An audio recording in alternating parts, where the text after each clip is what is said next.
Hi, it's Steve from PartSelect. Today we're going to show you how to change the recessed door spring on the dispenser on your refrigerator. It's a really easy job.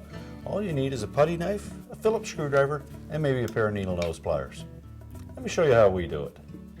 Now, because we'll be working near some electrical circuits on this repair, the first thing we'll need to do is disconnect the power to the refrigerator. Simply pull the plug. Now, our first step will be to remove the escutcheon around the dispenser. So we'll start with a putty knife.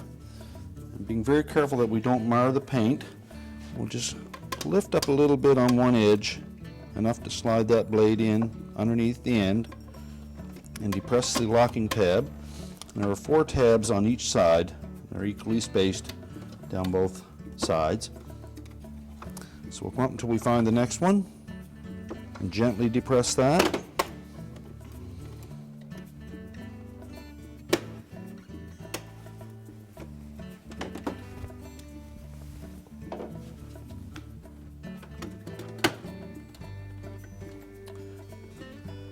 And that will give us a little bit of leverage to release the ones on the opposite side. Set the escutcheon aside. Next, we're going to remove the control assembly. Now, it's held in place with a couple of locking tabs on the bottom. So if we lift up gently on it and pull forward on the bottom, we can disengage those 2 locking tabs and drop it down, and that'll give us access to the harness connectors on the back that we need to disconnect. So lift the locking tabs on those, pull the harnesses loose. We can set the control board aside. Next, with our Phillips screwdriver, we'll remove 3 Phillips head screws that hold that assembly in place. And just pull that forward. Remove the 2 harnesses that are attached to the refrigerator. We can set that aside and gain access for our repair. Now that we have the dispenser assembly out of the way, before we proceed any further, it's probably a good time to clean up this area, because there's bound to be a little bit of hard water filming and possibly some mold or mildew in this area. So we'll clean that up, just a little spray cleaner.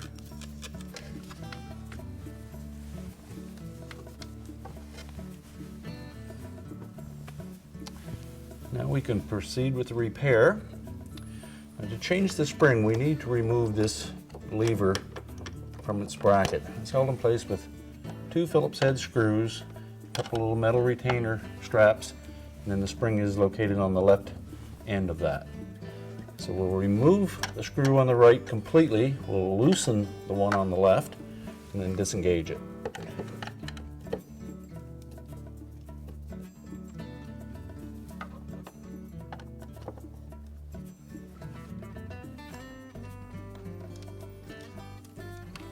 The little metal bracket has a slotted hole in it that fits over a plastic tab on there, so when we reinstall that, we need to make sure that that sits over it firmly.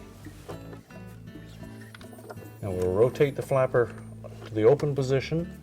We'll unhook the right-hand side from the solenoid, and then we'll gently pull it to the right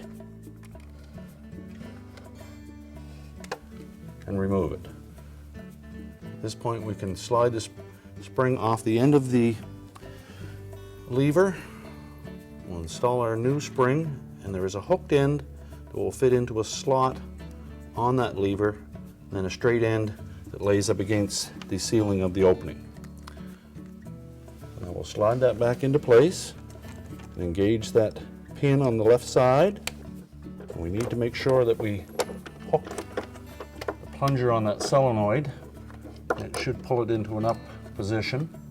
And just hold it in place. Take the Phillips screw and the retaining strap, line those up, make sure that tab fits through the slot on that retaining strap. Tighten both screws.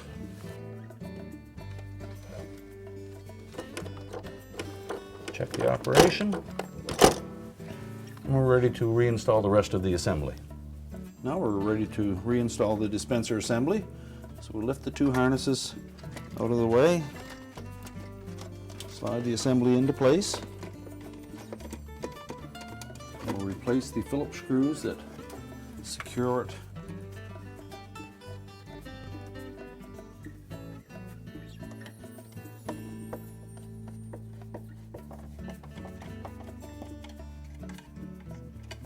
Next, we'll reconnect the wire harnesses to the control board.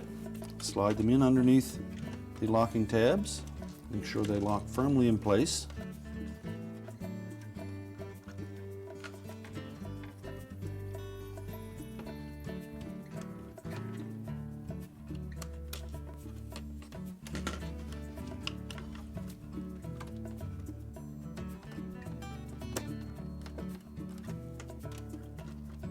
Then we'll engage this top tab on the controls along this rail here.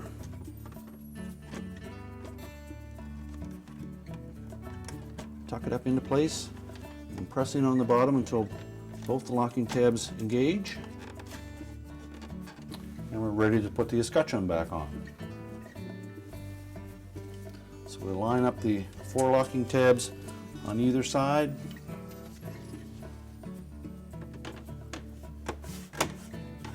Snap them into place.